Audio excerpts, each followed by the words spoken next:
the longest time. Oh, for the longest time.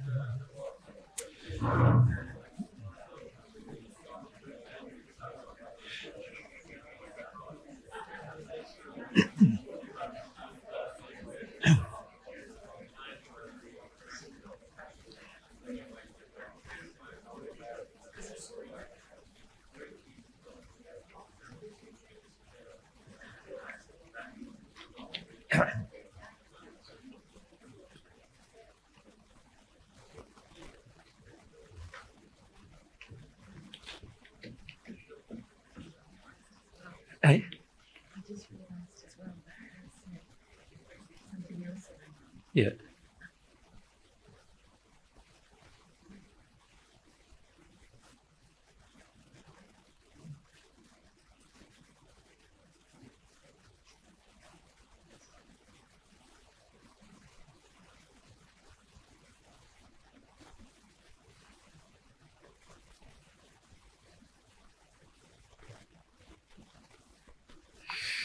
Okay. All right. We're just going to get straight into the mediumship probably. Just a general feeling is that the more judgmental and everything you guys become, the more difficult it is for the spirits to stick around, if that makes sense. So the key is to not judge them. They've got decent questions, just like many of you have got decent questions, and we need to have an attitude that we want to help them with their questions, sort of thing. There's a number of different groups, but Mary will explain. Yeah, who we got. Good morning, everyone. Morning. Yeah. So when I do the mediumship, I'm really doing my best to express what I feel, like let them express themselves through me. And I close my eyes just so that I can really focus on that feeling state between the two of us. And also, I guess it helps you to recognise too when it's not me and when I'm back. Yeah. But I know it's a bit odd sometimes. I sit here with my eyes closed. Yeah. So this morning there's all kinds of spirits who would like to come and have a chat with Jesus. The first group of spirits, well, I'll let them introduce themselves, I think. I think that's the best thing to do rather than me introduce them. But there's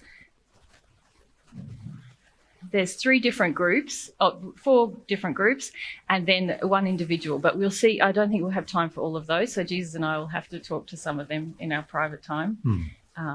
We'll just see we'll see how quickly we get through the chats, won't we? Yeah.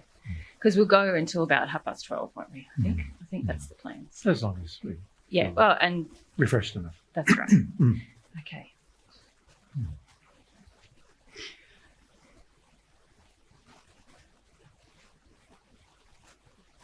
Hello, thanks for having us. G'day, how are you? Yeah, good.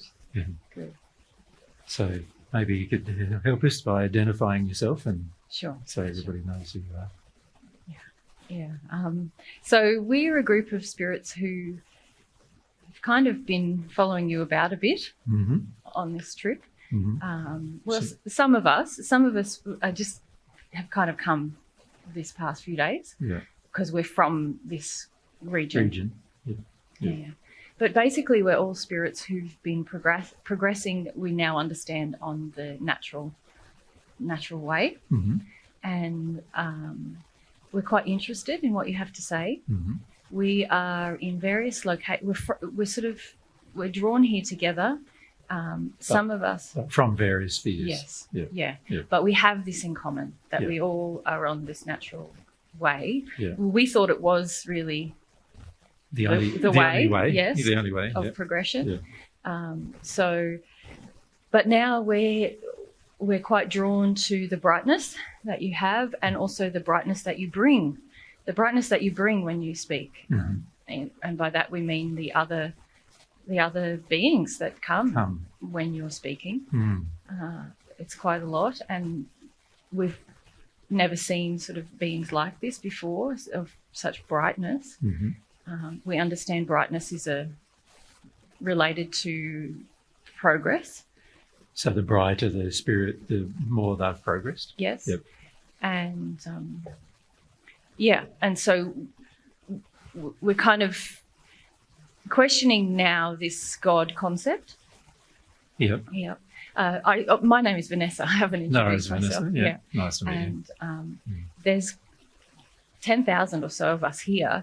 I myself have just entered the sixth sphere, but a number of people are in the second, third, fourth, and fifth spheres. But all of us have been progressing in this way, and some of us have been helping others to progress the same way. Yes. Yeah. We've been helping members of the same group to progress in this way. Yeah. So Vanessa, how long ago were you on Earth?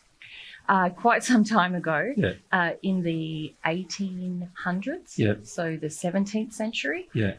But of course, these things are a bit hazy now. I feel that my life on Earth is quite distant from my inner world now. Now, yeah. Yeah. Oh, of course, it's 6 for you, far removed, plus also time, isn't it? Yeah. Yeah. So, where did you live from? In Germany, actually. Okay. So I've been around you for since you were in Austria, Germany. or Germany. In Germany, you picked me up at the airport there, did you? Yeah. No worries. What caused you to be on Earth at that time? Well, I suppose it was more when you were in Austria, there was sort of whispers, I suppose, that there was something going on. Yeah. Where this brightness was conglomerating on the Earth. Yeah. And I kind of took my time in getting there, and so I kind of came directly to see you. Yeah. Gotcha. Yeah. So oftentimes, just for the sake of our audience, sometimes people in the spirit world hear of events going on Earth, and they usually have a special significance only if the brightness seems to be brighter in that location, and then the whispers sort of pass through messages that are passed through people and so forth to such a degree that eventually people hear about it and then they decide to investigate depending on how they feel. That's basically how it works, isn't it? Yeah, that's right. Yeah. And I suppose with hindsight, I suppose I'm quite an independent person, and I quite like to do my own thing. That's something that I've really developed here in the spirit life. Yeah. And so I suppose I just wanted to go and check you out, I suppose, on my own, not in this group setting. Yeah. Of course, since then, I've been in more of the group settings. Yeah, gotcha. Yep. And is there any reason why everyone's appointed you as a spokesperson? Well, I think that I'm quite keen and curious. Yeah. I've been around you the longest in this little time frame. Yeah. And I think they think that I'll be quite articulate on the matter, on the kind of summarising what the questions. So they basically selected the brightest person of the group to have a chat with us. Is that how it works? Yeah. Yeah. That's sort of good. I suppose that's the case. Yeah. So how long have you been in the sixth sphere yourself? Myself, not very long. Yeah. Yeah, not long. I guess in Earth years, maybe 20 years. Yeah. So really just in the beginnings of this experience here. Yeah. And have you visited Earth very often since you arrived in the sixth sphere? No, this was the first time. Yeah. Gotcha. And with regard to the other people who were there, what's the general, you say they come from the second through to the sixth sphere. Again, what's the general time period? Is it all sorts of time periods they've been there? Yeah, it varies a lot. Yeah. And what was, collectively, what was your experience of God on Earth? Because you want to ask about God. Yeah. So what was your experience of God on Earth when you were here? I didn't feel very... God was a part, I suppose religion was a part of society. Yeah. It was a part of society. I was not involved in it. Yeah. I didn't have a place in society, really. Yeah. I was in sort of a service in a home, in a family, when as sort of a maid when I was on Earth. Yeah. So I didn't... I went to church as a matter of ritual, but I didn't have any feeling whatsoever about it. I didn't really develop any kind of wonderings when I was on earth very much. Yeah. I didn't wonder about God. I didn't wonder about death. Just eking out a life. I didn't have that luxury. What it was. Yeah. It felt like a luxury too. Yeah. And also, I guess I didn't consider of myself or the meaning of my life apart from what I was born into and what I should do on the earth. Yeah, yeah. And for the others, is it very similar for them too, where they on earth? Yes, I would say as a collective, there wasn't strong religious beliefs or feeling for God. Yeah. Some people were quite atheistic, but others were just similar to myself, where it wasn't a matter of importance. Mm-hmm. Mm-hmm. Mm-hmm. And what was the question you wanted to ask? What were the questions you wanted to ask? Well, I suppose the biggest question that we all have is, well, how do we make God important? Yeah. God doesn't feel that important. Yeah. To us, and still in many ways alien. We understand from what you've been talking about that this that emotion is a part of the connection with God.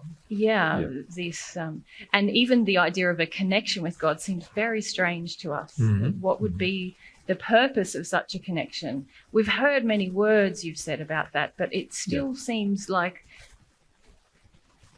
if we're all very honest, this is not something that's really that important. And I suppose the brightness that we observe seems like, well, maybe it's relevant.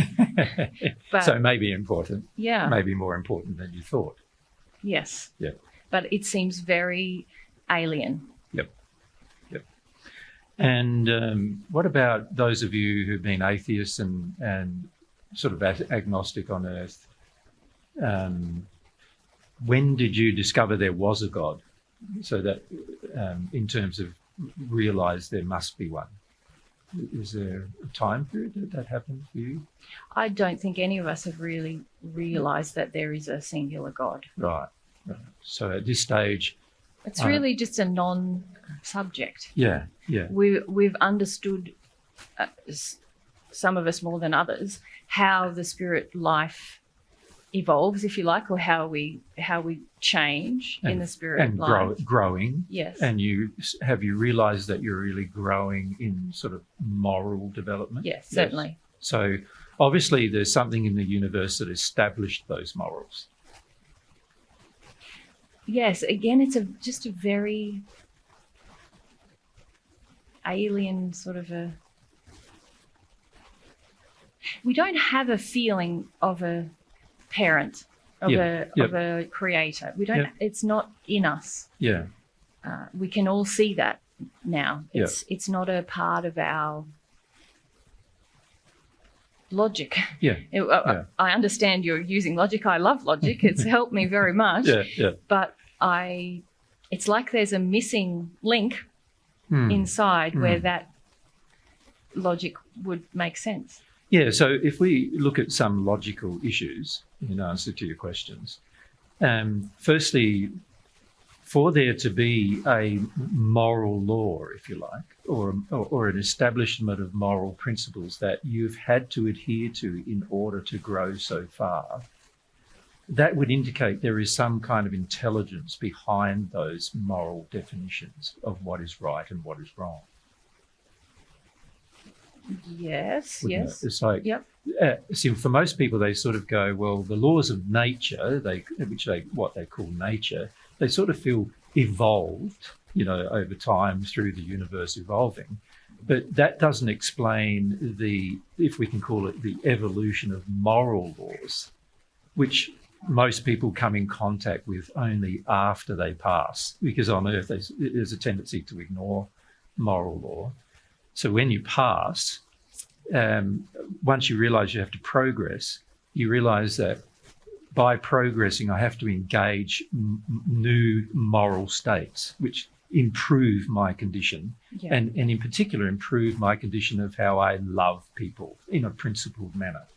So that's how you've progressed, right? Through the spheres, you've had to engage new ideas of what you could say what definition there is of love, and you've had to get yourself to in alignment with those definitions of love in order to make progress through the spheres. Certainly. So that's the history of your progress. But in that progress, for many people, when they're progressing that way, they don't consider that the fact that there is a moral structure that is defining this progress tends to indicate not just natural law, but some other establishment of law, which is not just imposed by nature, but actually imposed through some kind of definition of what is right and what is wrong. Yes.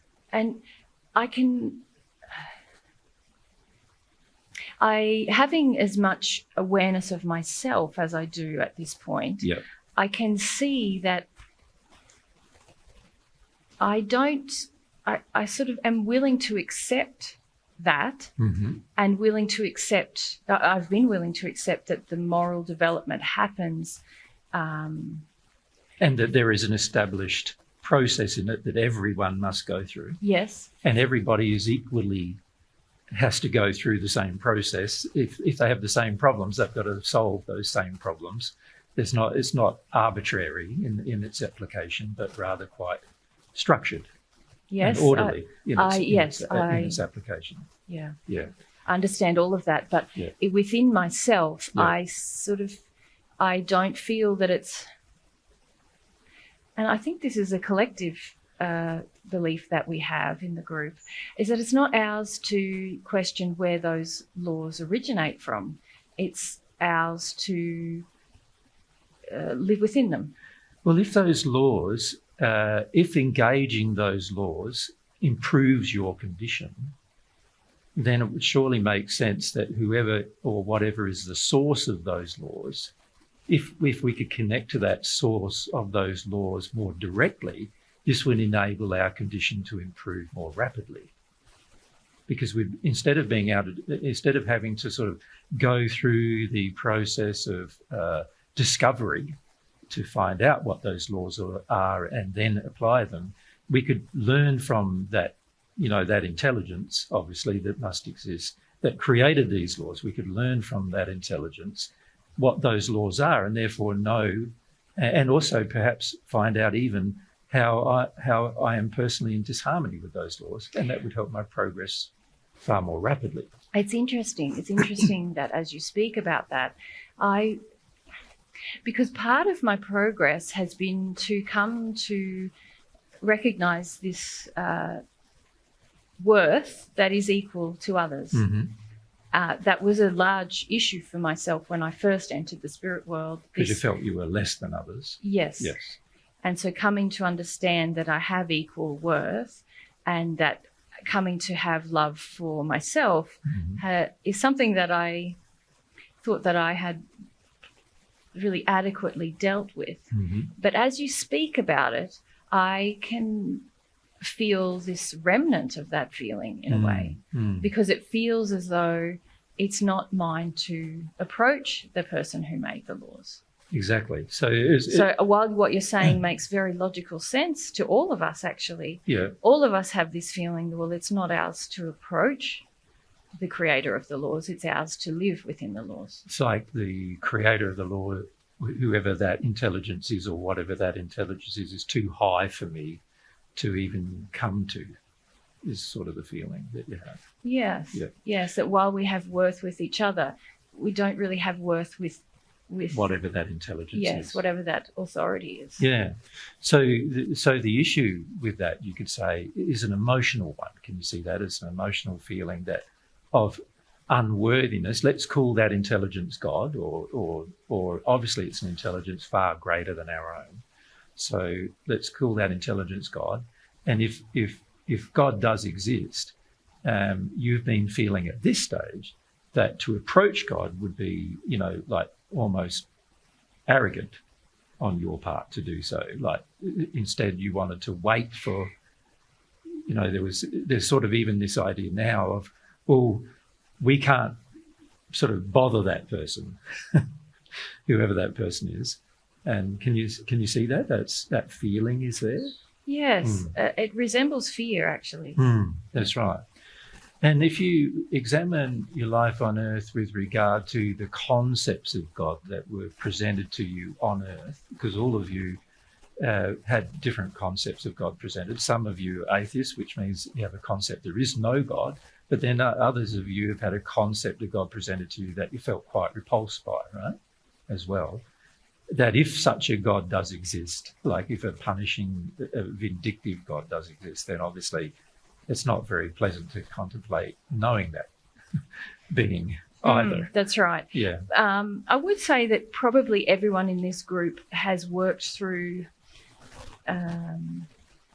they've sort of, while some of them did have that experience where they were sort of taught that there was a punishing God, many of them now, because even the less developed of us are in the second sphere, they've let go of that as an earth construct, if you like. Yes. And so there's no belief, they would say there's no belief that God is punishing because, well, they wouldn't call it God, but they would say there is no belief in universal punishment. Yes. Yeah. In a aggressive or angry or violent manner. Authority. Yeah. Although now that we're speaking about it, again, there's some people are feeling, well, perhaps we haven't fully let that go. Yeah, yeah.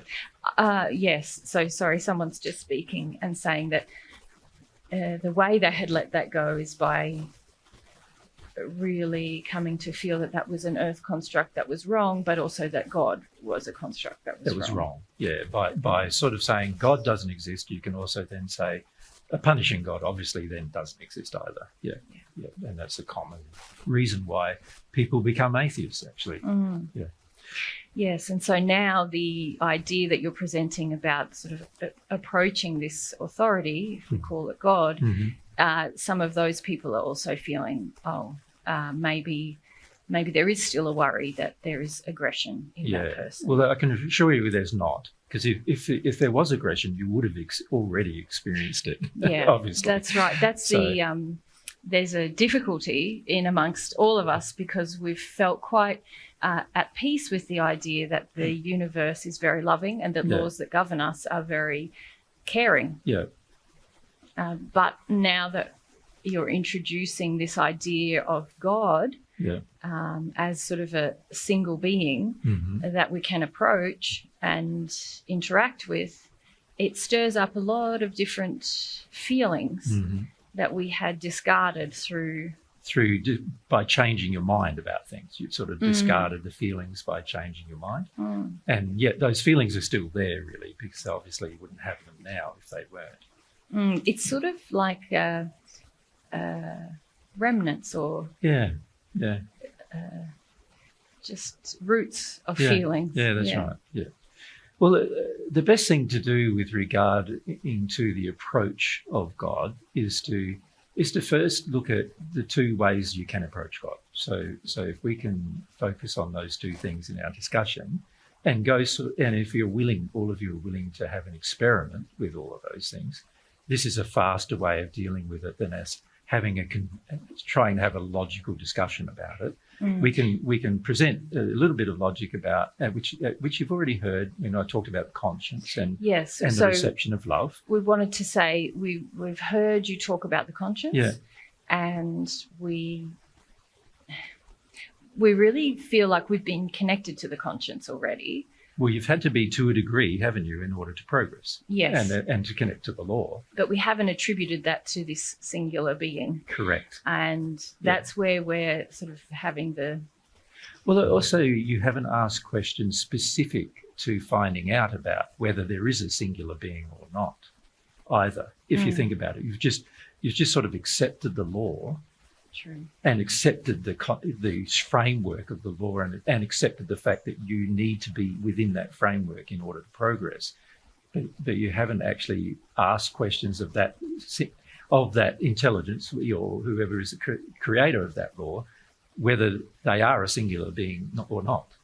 Does that make sense? No, that's right. And as we've heard you really name the conscience, we have understood that that's what we've been employing, and that logically, Mhm. that probably that's not out of harmony with logic. That might be a connection with a singular being, That's but right. it's just that direct connection that we're really balking at. Yeah. Well, obviously, as you've learned already, the connection with the conscience is also emotional, isn't it? You've got to change your emotional condition in some way or another to accept a new law's state, don't you? So you know that you've had to make changes where you've had to change what your beliefs and your opinions and also your feelings about certain things in order to change. So that's common to all of you as well. All of you have made that progress, so you've all experienced that. So what I'd like to do is just experiment with that firstly, the whole concept of let's ask that singular being some fun. If that singular being exists, well, let's call it intelligence, just general universal intelligence at this point. And let's and go, well, if we ask that intelligence, which is obviously there because you've had to live by its definitions of what is right and wrong.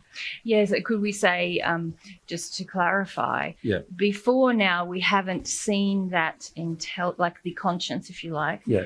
We've seen that as something that must have been already within us. Correct. That interacts Like with the law. instinctually. Yeah, Interacting with the instinctually. law. Yeah. And we could see that that's an asset, and Yeah. so we So you rely used on it. Yeah. Yes. Yeah.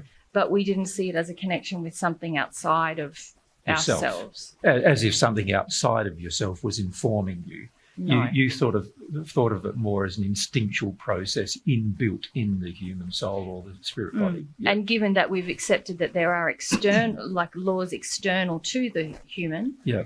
and then there's this interaction between what's inside us Yeah. and the law, it makes perfect sense that it's a way to create harmony in the universe, is to have what we thought was something was intrinsic to Yes. the human Yes. that interacts with the law and gives guidance when you're it gives sensation or awareness when you're in and out of harmony with the law, so that you can correct and become more in harmony with the law. We thought this was a great design, Of but we course. never really thought that. That, We never there really was an thought about it intelligence as behind it. Yes. Yeah, supplying that information. Yes, or That's that it was designed by And a intelligence. single being. Yeah.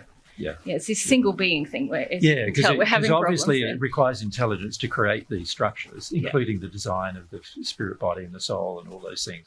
Obviously, intelligence is required there, but when it comes to actually it being a singular being that you can actually have a personal communication with, that's where most people in your position haven't given that much consideration, right? No. And then, of course, when a person does give that consideration, well, the question then becomes, how do they make that how do they engage that communication? Especially since there's sort of this aversion somehow that we're finding. Yeah, these emotions within going, the whole concept of God is not really a concept I'm really comfortable with. It's probably the best way. Yeah, can we refine it further Yeah. and say it's not the concept of God, No. it's the connection Correct, to God that correct. there's an aversion to. Yeah. But therefore, the concept of a personal God, you're averse. There's some aversion to as well. A God that can interact with you personally. Yeah. So for most people who have progressed the way you have, there's this general feeling amongst everybody, isn't there, that there is this intelligence imposing law, and in terms of there is a law that governs the universe, and it's very loving and caring, and it requires change in order to get into higher conditions of love and therefore happier places. And each of you have experienced that. But most of the time, there's not a lot of thought given to what if that intelligence is a singular being, and also if it is a singular being, what's the possibility of me? Even if there is a singular being, what's the possibility of that singular being actually wanting to listen to me, or me being able to listen to that singular being? Yeah, and that's something. And being worthy. And being worthy of hearing. But also sometimes there's also the opposite emotion of like, if I hear the singular being and he wants me, and he tells me things that I don't really want to hear, then there's also that kind of aversion, isn't there, at times as well? Yeah, I don't think that's common to this group. No, I think this group is, I think we have many brothers and sisters who perhaps have that Yeah, for sure. issue, Yeah. particularly perhaps where I am now. Yeah. perhaps this is why I haven't progressed very far where I am now, but Yeah. I feel for myself, it's just quite a feeling that, well, God should be distant from me in some Yeah. way. That feels righteous to me. Yeah. And can you also see that your life in particular, Vessa, in the sixth sphere, you haven't felt as strongly connected to it in the way that many others around you have felt connected to it. And there feels to be some kind of almost dissatisfaction or misgiving within you about it as well, that's caused you to seek back on earth and to look around you more than the average person may do. Yes, I hadn't really thought of that, but Yeah. that's true. Yeah. Yeah. And I quite liked the brighter beings that came. Of course, they're lovely and kind, aren't they? And Yeah, I didn't interact with them. yeah, No. yeah. Why is that? Is that Well, I didn't think to. yeah for the same reason? Do you think? Probably. Probably. Yeah. Yeah. Well, I'm going to bring them to you again, so they'll be around now from now on. Yeah. And they'll be able to help explain some things to you when we finish our conversation. So you can see them now, right? And yeah. And they have an interest in you. Can you feel that? Yes, Yeah. it's a little bit overwhelming for me, actually. Yeah, that's right. Yeah, they have an interest in you, so that's lovely in a way, isn't it, too, that people who have never met you before have an interest in you. Mm. All right, well, let's firstly experiment a little bit with the conscience. Can we do that? And as a group, you can do that in any sphere. So this is applicable whether in the second sphere or the sixth. You can basically experiment with the conscience. And the very first part I would like to experiment with conscience is let's focus firstly on whether that intelligence is a singular being. So the way to do this is to ask that question of the intelligence and to let yourself feel what the answer is. And for those of you in higher spheres, you'll feel that answer more strongly than those of you in lower spheres for different reasons, which we can explain later. Does that make sense? So if you have that feeling, I want to know whether this intelligence, that governs the universe and governs all these laws, whether that intelligence is a singular being or is some kind of general energy source or something else. Is it a singular being? And what response do you get? Yeah. Some people haven't got a response yet. They're Correct. still asking. Yeah. Some in the third and fourth spheres, actually. Those ones in the second, but I've been helping those ones. Yeah. They're quite sure. For myself, I find it a little confronting. Yeah. Yeah. Yeah. The answer is yes. Yeah. Yeah. But it's definitely stirring things in me. This must be why I was feeling. Sort of way you don't want to know almost. Yes. Yeah. Why I hadn't really asked that question. I'd conceded the point really when you talked about it. Yeah. But it's very strange for me at this point in my progress to realise that there's difficulties personalising something. Yeah. It's interesting, isn't it? Oh. So therefore, emotion, that's obviously there, remnants, as you called it, from probably, again, your earth life, right? Yeah. That are still being there, that are being sort of covered over by some intellectual reasoning Yes. about whether there's a God or not and things like that. So that singular being, now for those of you who haven't received a response, how are you going with that? Because we want to help you receive at least one response, one way or the other from that intelligence, right? Yeah, there's just a bit of discussion going on about, How to do it. how to do it and Yep. why there's a resistance to asking the question and Yeah. So can you see the dynamics are you've got to want to know the answer to the question as a part of whether you're going to get a response or not. So those of you who wanted to know the answer to the question got a response.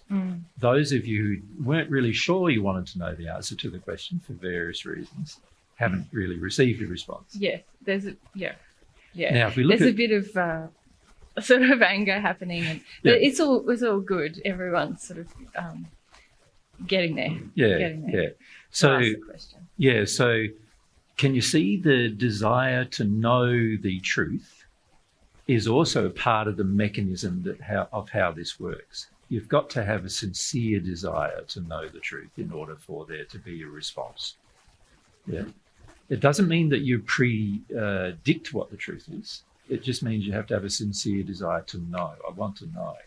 And you can see, can't you, that there's certain emotions within a person that may cause them to not want to know. Yes, certainly. Yeah. And so what I would recommend for those of you who are yet to receive a response is to feel about why you don't want to know. Right? Yeah, that's what they're doing. Yeah, Some yeah. of them are helping. Yeah. So pretty much everyone's got a yes answer. Yeah, now. good. But, there's just a bit of Lack of desire to know. yeah. Going on. But some of the others coach them in terms of How to do it. yeah, and also just that they didn't want to know, and then they had some. It's a particular.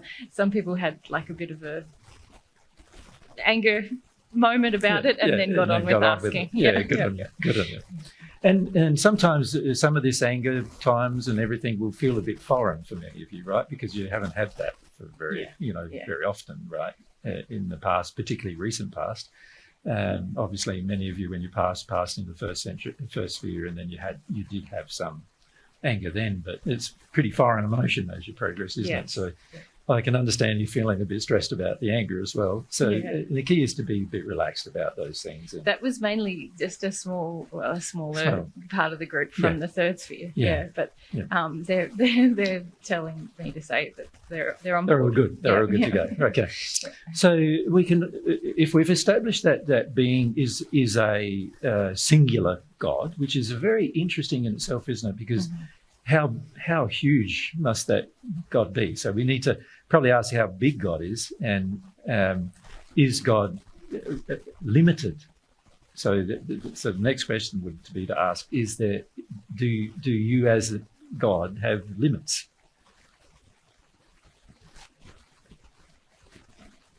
Yeah, that's interesting, isn't it? That one's quite easy for most of us because I would say there's a common belief amongst us that, that the universe is somehow vast and limitless in a way. And it's really understanding that is God. Yeah. So you can see that God's own definition of himself or herself, if you want to more personalize it, is obviously that God is infinite and that God is singular in the sense that there is a personality, if you could call it that. As what I call it is the great oversoul of the universe. It's quite incredible, isn't it, that something so vast can have a personality. Yeah, it is quite incredible. And sort of, I'm still finding it confronting to think that something so vast and wise and powerful that I could personally connect. I understand I'm going to have to go there. I understand but it does make logical sense if you think if God is infinite, even if he's got like billions and billions of children. If God's infinite and he's not bound by time or space or any of those physical constraints of being inside the universe, then it would also make sense that he can connect to all of his creation one way or the other. So that does make logical sense if you think about it. So if we then ask a few more questions of God, like, are the laws that I've been living by established by you? Yes. Yes. So that straight away tells us that the laws are not just created in the universe arbitrarily by a lack and then come together. They're being created for a purpose by that intelligence, by God. Yeah. Okay, so are there laws that allow each human to connect to God personally? Yes. Yes, so the answer to that's yes too. So these are questions that I asked years and years ago in my own life, and I got the same responses as you. And so I then thought, well, let's experiment with this more, right? So Can I ask God any question and receive an answer? Yes. Will I understand the answer?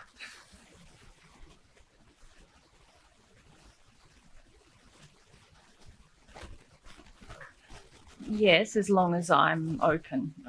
Yeah. Yep. There's also more to that answer, isn't there? If you allow... Well, I suppose we sort of understand this already. It Yeah. depends on the level of development of the spirit at the time, Correct. how well they understand. Correct. So this is sort of knowledge we already feel that we have. Yeah. So that intelligence has already shared that knowledge with you in the past, right? Yes. So God's Yes. already shared that knowledge even though you didn't realise it was God at the time. Yeah, that's Yeah, right. That's yeah. right. So if we work on it from that perspective, then we can see now that we are able to ask any question about anything. So let's ask some fundamental questions about where we're living. Like, so is the sixth sphere the limit of human progress? No. Okay, so that's interesting, isn't it? Because many people in the sixth sphere do believe it's a limit of human progress. Yeah, I was told when I came here that it was. Yeah, that's right. So obviously that is interesting in itself, even that people who live in the sixth sphere are telling other people that it is the limit, and yet this intelligence is saying it's not the limit. Now, I suppose it's good to ask those people why they thought it was the limit as well, isn't it? Because you can see they must have thought it was the limit because it was the limit that they had. And they'd been here such a long time. Correct. No, that tens of thousands of years, some of them hundreds of thousands of years, obviously. So is that limit? So there is no limit according to God. There isn't a limit. But is the next period of progress? Does that require something from God to progress, or can humans just progress without this thing from God?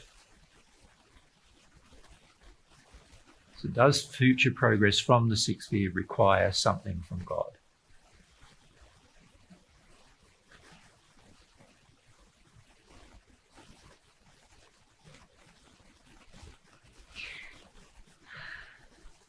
Yeah, it feels like yes, but it's very it's testing the limits of my openness. Really.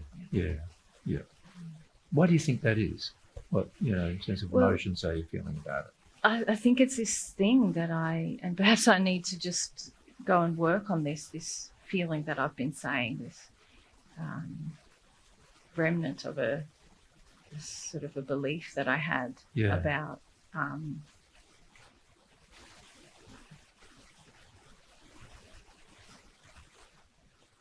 that I shouldn't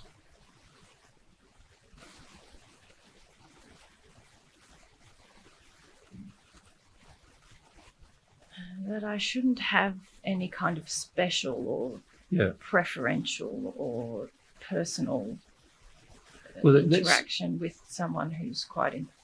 Yeah, but let's separate preferential from personal for a moment, can we? Because if we ask God, does God give preferential treatment? No, that was quite easy. Okay, so it's not preferential. So it's not because, you're more preferred than somebody else. So on what basis does God offer more gifts, these things that we need to receive from God in order to progress? Is it the question can be, is it based on desire? Yes, yeah. Of the individual, not as a collective, but of the individual. Yes. Yep, so it's based on individual desire as to whether a person is able to receive these things. And have these things been on offer the entire time humans have existed? So has whatever it is God is offering to grow beyond the sixth sphere been on offer the entire period of human existence? Yes, but not given. So why wasn't it given? Well, this is a more complex answer now, isn't it? Yeah. Hard to You see, up until now, what I've been doing is getting you to ask yes or no questions. Because yes or no questions, you can get either a confirmation quite rapidly or none. And so it's easier to tell. But a more complicated question, such as how does it work, is a lot harder to receive. Can you see that? Yeah. Yeah. So it's good when we're beginning with this connection with God and using the conscience that we use yes or no questions for our own sake, because it's a lot easier to receive them. And as we progress, what you'll find is more and more you'll be able to not only hear the yes or no question, but the explanation as to why. Yes, and I don't mean to interrupt you, but we do know that, but we just didn't know that was with God. Yeah. It's just that I'm having a personal problem. That's all right. And if we can just delay your personal problems for a little while, can we do that? Because I'd like to experiment with what it is, what substance is it that we need to receive from God in order to progress. That's the important thing. Yeah, sure. To know, isn't it? You need to ask God that question. Yeah, it's about love. Yeah. So, and is it human love, more human love we've got to receive, or is it God's love we have to receive? So is it God's love? Yeah. Yeah, not human love. Yeah.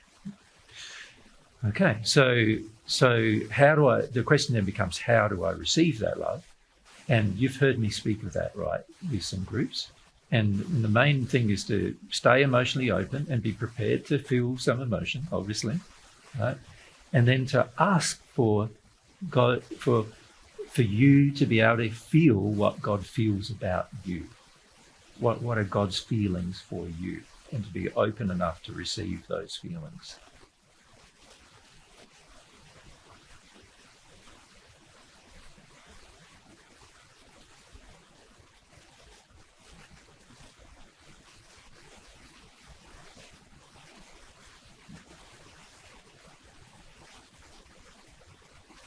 It's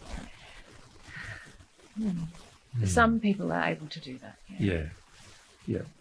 Now you're right in saying for yourself that you're going to need to feel about some things here, right? Yeah. And can you feel in yourself there's this feeling of like, I would like to stay in control of everything here, stay in control of how I feel? Can you see that you sort of have that underlying feeling that you'd like to stay in control of your feelings? And that is what's preventing you from being able to feel what God feels about you. Yeah, I wouldn't have said it was that. It feels such a strange thing at this point to feel like there's somewhere that I don't want to explore. Inside self. And outside myself, in that connection. Yeah. It's something that I sort of feel drawn to. Yep. And inquisitive about. Yep. But almost in an intellectual way, you've been inquisitive, haven't you? Like, I want to know. But can you see on the emotional side, once we're starting to confront some emotional feelings, now it's sort of like, oh, do I want to know, you know? Well, I suppose you're right. I want to know without confronting this feeling inside of myself. Correct. Yeah.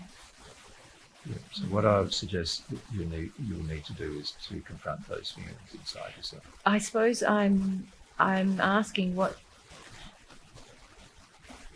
are those feelings? Why does it feel morally wrong for me to ask for God's connection to me? I can sort of logically. It's quite tricky. So what's your logical conclusion? Well, that obviously on Earth I had a lot of feelings that I shouldn't think of myself. Yeah, you were taught to not think of yourself if you think about your life. Yes. You were always thinking about who you were caring for, who you were serving. And what I must do. And what you must do, yeah. And I can see that that's been an issue that I had to correct in harmony with the law in order to develop. But somehow being equal with humans, that's okay with me now. Yeah. But to have a connection with a loving authority now feels like suddenly I'm back in that earth emotion. Yeah. Yeah. Which Why? means, Why? well, the earth emotion was never really discarded. It was just suppressed through some imbibing some beliefs that help you suppress that emotion. But I feel I never act in that feeling here, and I feel love for everybody here, and I think that I have regard for myself also. Yeah, but not in the sense that not the regard God has for you. Oh, you're saying my level of regard for myself is not the same as God's regard for you. Yeah, okay. Does that make sense to you? It does. Because at this stage you could say you're not. You're saying it's a greater level of love. Yes, Yeah. far greater, actually. It's going to be infinite in nature. So it's going to be interesting. And this is the confrontational thing emotionally. We're used to experiencing our normal group of emotions, but we're not used to getting stretched emotionally beyond our normal experience. Yeah, I feel I've stretched a lot in order to get to this point, but it's just more now, isn't it? That's right. So to receive some of God's emotions, it's going to stretch you beyond your experience. Does that make sense to you? And most people who don't want a connection with God don't want that to be stretched. Don't want that level of feeling like, I'm happy to handle my own feelings and my own emotions, and I'm happy to keep them in control. But I don't want to be stretched beyond my capacity to do what I currently do. Yeah. And so because it gives you a feeling almost like, am I now going to go out of control? Like what's going to happen to me? And I feel when you're talking about it, really, there's sadness in me. There's sort of a sadness to believe that I could be regarded more than I regard myself. Yeah, and in fact, God regards humans far more than any six-sphere spirit regards a human, which is an interesting thought when you think about it. God sees humans as the pinnacle of his creation, whereas six-sphere spirits generally treat all themselves as equal and can see intellectually, they can see that they are the best of all creations in the sense they're self-aware and other things like that. But they don't examine it and go, but that actually means that for some reason we are the pinnacle of God's creation. Yeah. Thank you. This is really helpful. Yeah. Yeah, I haven't had the feeling. I believe strongly that I have real love. It's not For just people, intellect. Feeling love. For myself and for others. Yeah. But I understand now it's about being open to there being more love for me than that's beyond your I have already current for ability myself. to accept, shall we say. Yeah. Beyond what I have for myself. Correct. Yeah. Or what others have for me. Or what others have for you, yes. And that would make logical sense given if God's infinite, that any feeling God has would be greater than any human's feeling, wouldn't it? Yes, I suppose I've felt that the law is such a abundantly loving construct that there's already so much love in the way that our universe is constructed and the way it operates. Yeah. I feel so cared for. I feel so safe in and able in this system. I feel more able than I ever felt on earth, that as long as I live in harmony with this law and this sense that I was calling, that was internal, that, expansion and ability was always growing, and I was feeling that my love was purifying. But I can sense now that it's about expanding beyond that love, even internally, and and receiving it. So, and allowing thank you. and allowing it to come to you. Yeah, I think even in this discussion, maybe You're already starting to do it, right? Just by having the discussion of what is happening. Yeah. You're already starting to do it. It's wonderful. Yeah. Thank you very much. Yeah. So you could say in the discussion we've led, yes, we can find truth from God, but more powerfully, obviously, as you can see, the truth it was interesting, wasn't it? Because you found truth and it did confront some things internally and so forth, but more powerfully when you start receiving the love, that has other levels of confrontation that are sort of more emotional than intellectual. And so it's a very different experience in that regard. Yeah, it's been very helpful for the others in the group, all of that you just mentioned. But for myself in particular, it was why don't I want to do this asking? And that's helped me very much. So what I'd recommend understand. for you as a group now is to, let yourself ask more. Not only ask for information, because that's important to discover truth, but also to ask for God's feelings for you. And also God's feelings for you are going to be limited only by your capacity to receive them. So this is a fundamental truth that we need to understand, that this universal being's feelings for you are only limited by your own capacity to receive them, not by the universal being, God's capacity to give them. Yeah. Mm. Mm. Yeah, that's the Thank you. That's very clear, and it's just being open to the reception of more love. Now, obviously, just to help a little bit too, if you look in your environments now, each of you, if you go back and look at your environments, you can see you've each being able to progress to a higher condition, even though sometimes in the same sphere. You see you can now move more freely in that location? Yeah. And some of you have actually changed locations completely, right? Yeah. So that's an indication of the benefits of doing what we've just done. And how I don't think there's any quibble about that. Yeah. But also, it's, thank you for having the talk with us. I also feel more willing now to speak to these. Correct. Because what was preventing you before was this feeling that you're sort of not worthy to speak to them. And so now you sort of feel some of God's feelings for you. You can go, from God's perspective, I am worthy to speak to them, even though they're in a better condition than I am.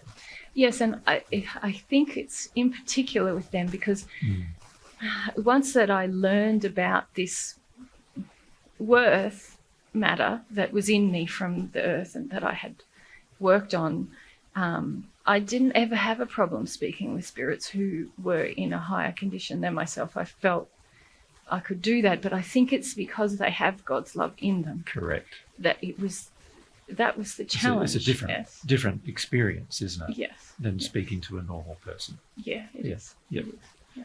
Yeah. Yeah, thank you very, very much. It's my pleasure. Yeah, and of course, from all of the group. Very happy, and everyone, each in their own different processes now. But a lot of us have had this question of what are the emotions?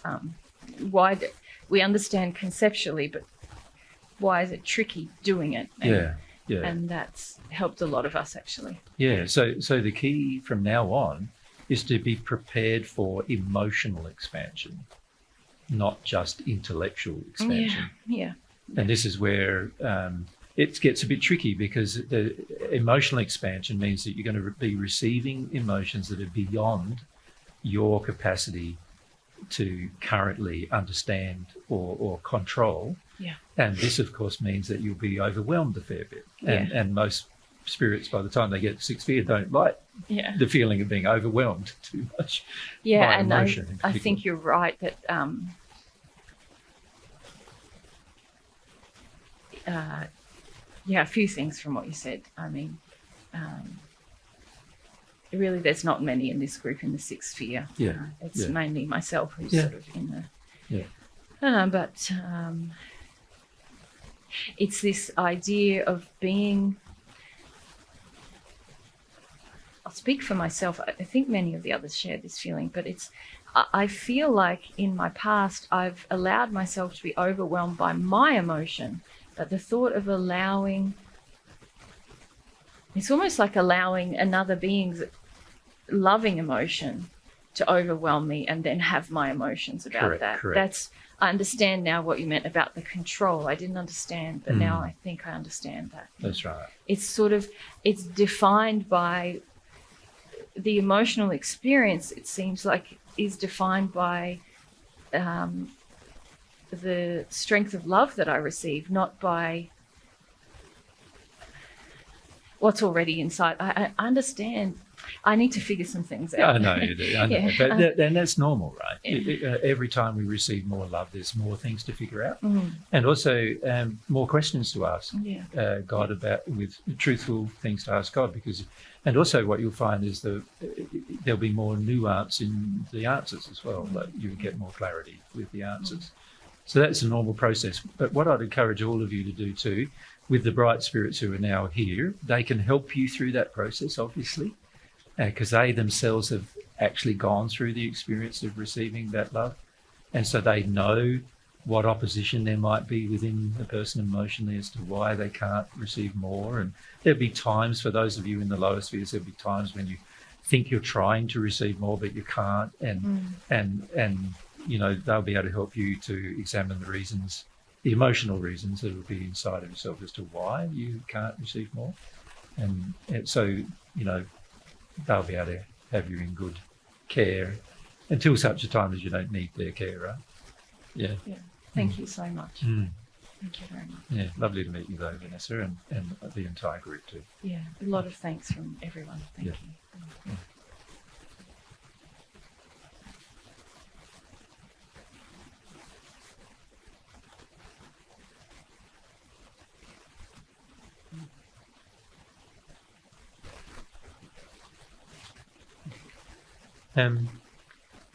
I was just thinking for you guys, is there any questions you'd like to ask about that? And maybe I'll get mics and people might be able to do that for us. Who would like to, anyone else? And on this side, Charlotte. So up to back. Now you're asking Mary and I these questions, not the spirits in this case. Yep. So, and then over here for Perry. I want to thank you, Vanessa, and a spirit from the eighth sphere was visiting me. Yeah, I don't want to do any personal experiences. Okay, during Okay. this, No, and, no. Perry, thank you. okay. I have a question about when us here on Earth feel emotion. Yeah. Is that also changing our location in the spirit world? Yes, it Or change does. the environment? 'Cause it seems- Well, it's how much love you receive that changes your location, or what condition of love you are in that causes a change in your location. Obviously, for all of the spirits involved in that experience that we just had, they were receiving God's love. So, of course, their location changed as a direct result of receiving God's love. And they didn't have, for many of them, they didn't have a lot of opposition to receiving that love that many people on Earth have. So one of the big problems most people on Earth face is that most people on Earth don't even really have a concept of God or have any real connection with God. Even people who are, believers, who say they believe God for most of their life, don't really have a very good concept of God or an accurate concept of God. And so on Earth, it's a little bit different because you've got to work your way through those concepts. These people have already had a life where they have come to see there is an intelligence and had come to see that there are moral laws they've got to abide by. They've also, all of them, none of them were in the first sphere of the spirit world. So in other words, they had released a lot of their addictions already that would prevent them from receiving love. And so that's why they could receive it and also then change in their condition. Whereas pretty much everyone on Earth has a lot of addictions they're going to have to work through. And therefore a lot of unloving are in the first sphere, and therefore have a lot of unloving things they need to work through. It's not impossible to receive love while you're in the first sphere, but there's a definite lack of awareness of your sin and a lack of awakening to your sin that prevents you from having a very strong desire to receive anything other than your addictions. So if you think of most people's experience on earth, your addictions are like the dominating thing that you want.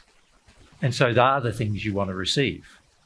So to actually create within yourself a sincere and pure desire to receive something that's not based on an addiction is like a very foreign thing for most people on earth. And you need to work through a number of your addictions in order to go through that experience. So, but it's, to be very clear, it's not feeling emotion that changes your environment in the spirit world. It's your development in love.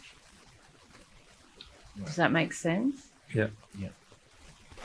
So that's the direct answer. And the reason why emotion is tied into love is because often your unhealed emotions, the ones which are your addictions, are all emotional as well. So obviously, to have an awakening to love, to allow yourself to receive love, particularly from an outside source, you're going to have to work through some emotion. So there is a linkage between emotion and love, but it's not by feeling the emotion that you improve your condition. It's by feeling the love and growing in love that you improve your condition. Does that make sense, Perry? I'm just thinking, is it not an automatic given then that when you No. release some of those heavy emotions, you then... Yeah, no, it's not an automatic That's given a at very all. important good question. distinction to make. Yeah. A lot of people assume that from what we're teaching, but that's not what we're teaching. It's not an automatically given that if you release an unloving emotion, that you will be in a more loving condition.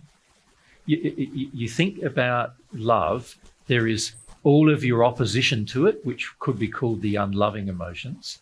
And then there's all of the things you've got to know in agreement with it in order to be in a new condition. So there's two things that have got to happen, and I've mentioned this many times. And one is the release of the unloving emotion needs to occur, but that doesn't automatically guarantee you are now in a better condition of love in the sense, all it does is release the unloving, which is obviously better than not releasing it, but it doesn't mean you'll accept a new loving condition. Like you could release one addiction emotionally, but if you don't desire more love, all the spiritual principles that we've been talking about the last couple of days, and seek them and want them in your heart, then you just engage another addiction. And another one and another one, probably.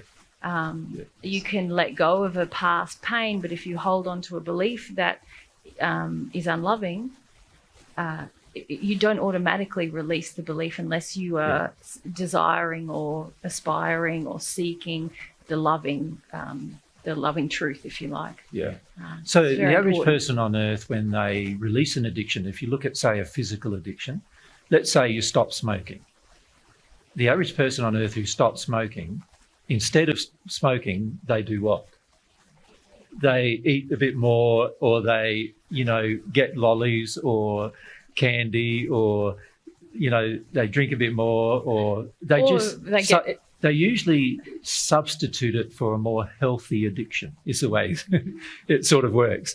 And so the problem with that is that you can stop the addiction, but if you don't receive the more loving state, then of course you'll be very, very prone to just staying not much more advanced to where you were. So obviously if a person's smoking and they stop smoking, they're in a better place because they're just demonstrating more love to themselves, that they're not taking a substance that actually is toxic and poisonous into their lungs. The lungs are the most sensitive part of your body. And so, in terms of absorbing things from the external. And so, obviously stopping a toxic substance from entering your lungs is going to be very helpful. And therefore there will be an improvement also in the person's love of self by them stopping that particular thing. But it doesn't mean they're automatically more loving to everybody else.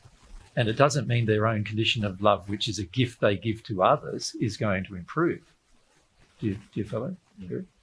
So, do not assume that by releasing emotion relating to your addictions, that you'll automatically be in a new loving condition, because that new loving condition has to be desired. Yeah, 'cause I was thinking about the example Laura gave with her question yesterday, Yeah, when she just had a feeling of not caring for others, and it seemed like there was a lot of grief for her to feel. yeah. And maybe I misunderstood, but it felt like if she feels that grief, then she's going to have a propensity to then want to know others and care. Well, Is that But me not if you understanding? think about Laura's question, yeah. what had happened for her to ask the question? There was a number of things that had already happened for Laura to even Internally. ask the question. There's a feeling like, oh, there's a problem. Yeah. I want to be a more loving person. She became conscious through the conscience. No, she became aware through the conscience that there was a problem with the way she's living her life. And that was the development. And that's already a process. development in love, if you think about it, isn't it? And that awareness caused her to even ask a question. And in the process of asking the question, she realized there was emotions involved in it through the answer. And then if she engages those emotions, then she'll be released from the reason why she doesn't want people in her life. But that doesn't guarantee she's going to want people in her life. Okay. That's going to have to be a conscious, loving decision she makes to become more loving. You understand? Yeah, it's kind of, she's just a little bit more freed up. of that She's more decision. freed Freed up in the Freed sense up, that the unloving thing isn't driving her actions anymore. Sure. You But still, yeah. she still needs to decide whether she wants to be more loving to others or not, and how she's going to do that. I guess, is that the same with also receiving divine love? If you receive divine love, you still have to act in harmony with it. Of course. Yeah. Yeah, so you receive some of that love, you then now have a choice or decision to make about whether you're going to live in harmony with the love you've received, or are you going to still try to live the same life. Of course, if you still try to live the same life, if you've received some love from God, it's going to be harder, and you're going to have to try harder with your addictions to maintain the same life, right? So that's good that it's like that. And so it actually you can receive some of God's love, and then it's more painful to stay in your current life, which is the purpose, if you like, because God doesn't want you to stay in your current life. He wants you to live a happier one, right? So that would mean changes to your current life. But see, a lot of people on earth go, I don't really want to change my current life. And so they don't, right? So they're not going to live in harmony with the love they received then. Yeah. I think it's a good question because it really hits on a bit of a theme that we were talking about with the guys yesterday. It's of wanting the spirit interaction that makes them feel powerful and accomplished, because there's a real need to develop aspiration. That's a very big part of growing God's way, is developing loving aspirations. And sincere aspiration. Yeah, well, not based on corruption, such as I want to be powerful, I want to be special, I want to be any of those things. You know? Yeah. But when you feel like the development of aspiration is something that's unloving, if you like, you have a tendency to want kind of quick fixes and want you kind of attract these spirits who promise those things. But in my experience, unless you're concurrently developing loving aspiration, it's very difficult to actually get to the causal level of your feelings, because the aspiration is the impetus to actually deal with terror or deal with really difficult things. And it's obviously having, say, in Laura's case, we were talking about how her heart feels quite closed at the moment because there's all this grief she's trying to keep under control. Obviously, that grief really precludes her from having an open-hearted relationship now. But just her releasing the grief is not the same as her developing the desire to have an open-hearted relationship. So it's both things if she wants to have connected, loving relationships to develop the aspiration to love, release the grief. And if you develop the loving aspiration, as you're starting to release the grief, the two support each other. Obviously, if you do release the grief, you are more open to developing the loving aspiration. Yeah. Obviously, that is an improvement, but it's not a guarantee that you will, which is something that you've been thinking it is. Yeah. But it's not. Yeah. One or two more questions, but because we really want to get on with another group. So, so if we go up the back there, yeah, on the side, And what about Rebecca on this? and Rebecca on the side. Yeah, so my question's about the conscience, and if the spirits were able to collect to their moral conscience, because they've reached a higher sphere, so Yep. they've connected to their moral Can I just conscience. clarify, for any person on the natural love path to progress through any sphere, they are going to have to connect to their conscience Okay. in order to grow. Yep. Okay, yeah, because that's the question. Like, they didn't have faith in God, Correct. but they were able to connect to their conscience. Well, they had faith that there was an intelligence defining their moral condition, Right, so they were but they viewed it as instinctual. they And that viewed it from law-based. that. It was themselves, not it wasn't Well, their they- connection to They God. knew it wasn't themselves because it wasn't within themselves in the sense that they already were in their new moral condition. They knew, but they thought that there was some kind of instinct built in every human that tells them all the things that are right and all the things that are wrong, not realizing actually that that is coming from God or from the external intelligence. So the way a lot of spirits on the natural love path progress is they come to recognize there is a moral law that they must adhere to if they wish to progress.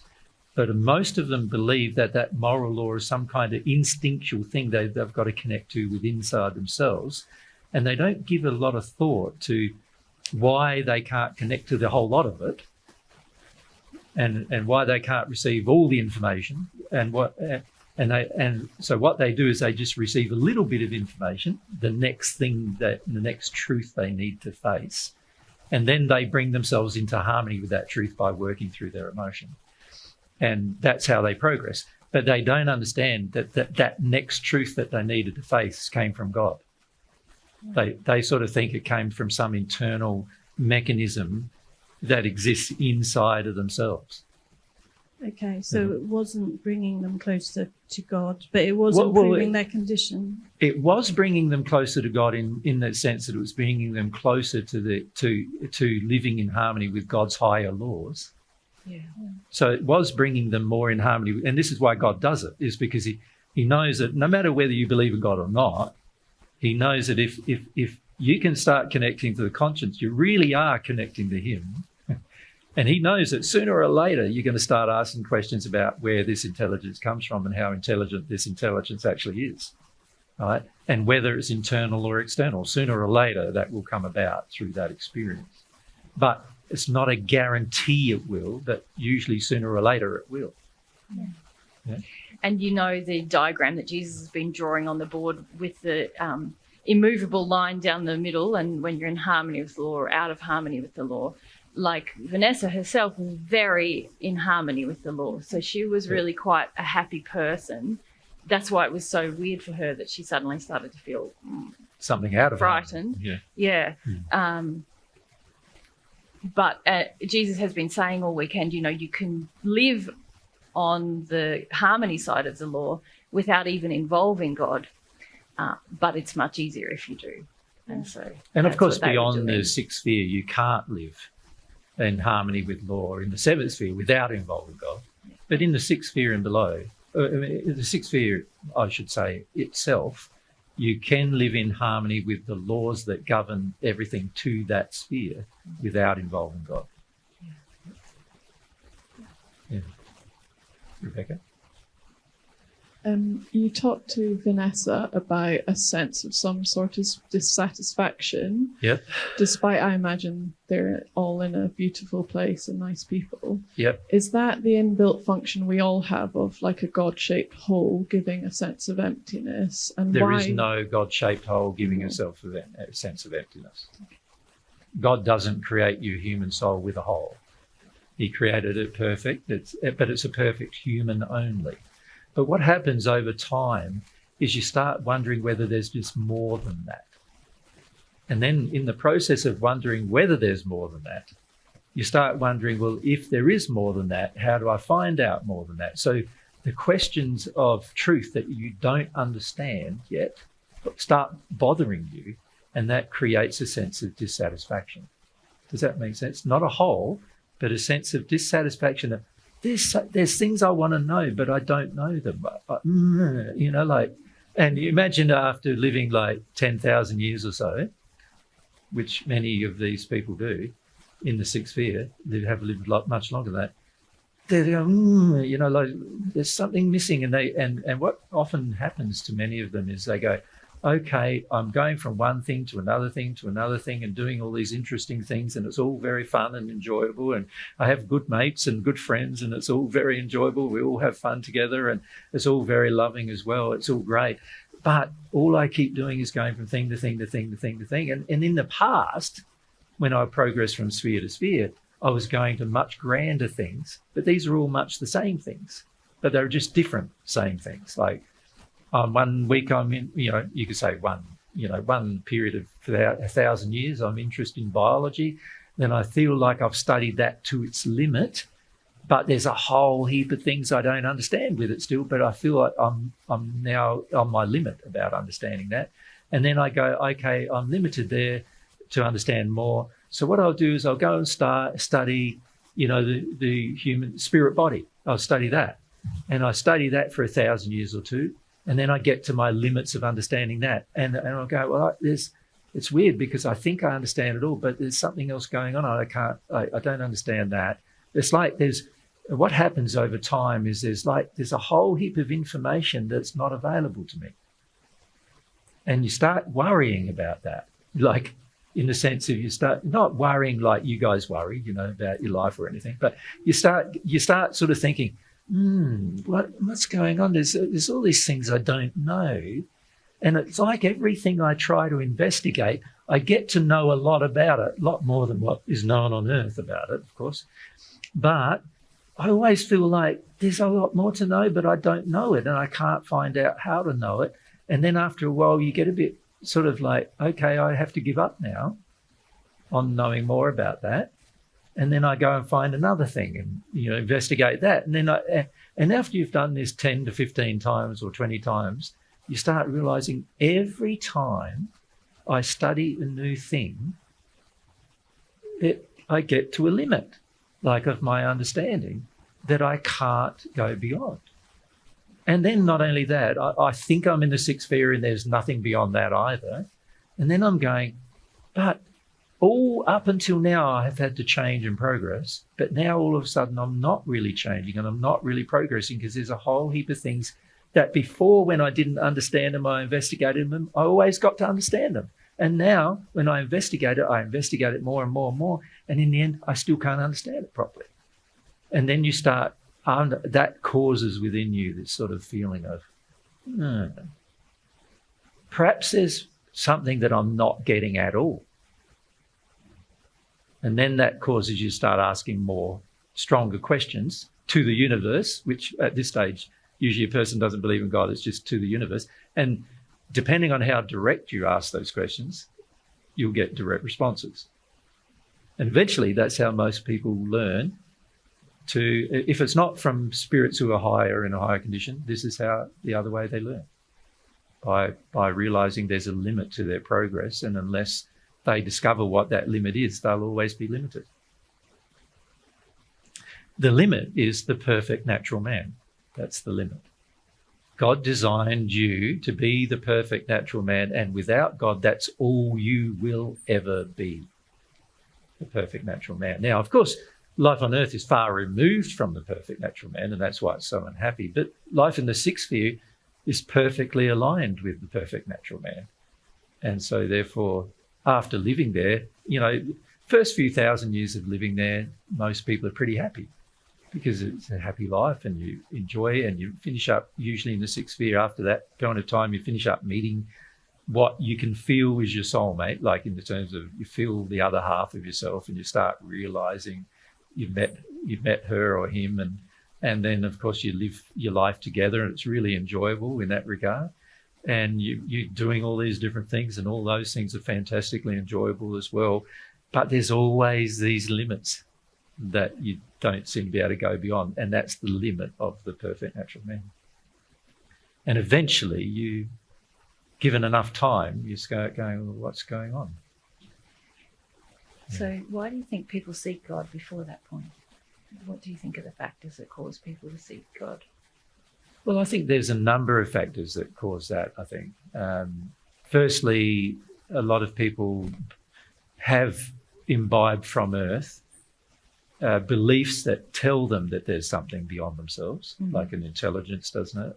So that kind of opens. So that kind of opens it up. So a lot of times these people are from religious faiths like the Muslim faith or the Christian faith, which has talked about a personal God, and they feel there's more to investigate along those lines. So that's a good solid half of the population there. And then with the other ones, a lot of times it's just circumstances, like a bright spirit comes to them and he's really, really happy. And they go, why are you so happy? Like, I've never met anybody so happy as you. Why cause you to be so happy? And then the bright spirit says, well, it's because I've received God's love. And, what? There's a God? Like, I don't agree with that, and then you have a discussion, and quite often that's how it happens as well. What about on earth, though? On earth, it's very similar, isn't it, though? I think. Yeah. Yeah. Experiences, people you meet, people who you see have faith often feel happier than yourself, things like that. And you start wondering why. And so start questioning yourself and questioning. And then, of course, there's the law of attraction, the law of cause and effect as well, that cause these attractions to occur. And so naturally, God's always trying to lead you to God. Like, he's always, he's designed the universe to lead you to him eventually. I always find it funny, we often have people say, oh, listen to what you say. Yeah, that's all very logical. Some of that I already knew. So it's not that amazing. Not that far. And I always think, well, God would want it to be pretty logical. God would want you to be able to figure a lot of this stuff out yourself. Like, isn't that more evidence that it's God's truth, not less? Yeah, that's right. Yeah. But a lot of people dismiss it because they've already heard little bits of it generally. Well, they think. But trust me, anybody who ever says that to me in full, nobody on earth in this generation has heard what we teach until they've heard it from us. And that's going to be the case because there's so many things that we will eventually share that has never been taught on earth. So, and that's going to also be the case. But even if you have heard bits and pieces, well, that's because God wants you to hear bits and pieces. God's doesn't want to just share truth with me. God's like we learned in that discussion, God's has the feeling of equality with everyone. God wants to share truth with you just as much as God wants to share it with me. So he's not going to favour me over you. Right? So, but there are some fundamental things that every person will need to learn in order to progress and to actually become a being who's able to receive things that are beyond the perfect natural man. And that's something that needs to occur. Mary and I need to go to the toilet. Yeah, so let's we'll have a that. break. And everyone just can a short break, and then we can start another one.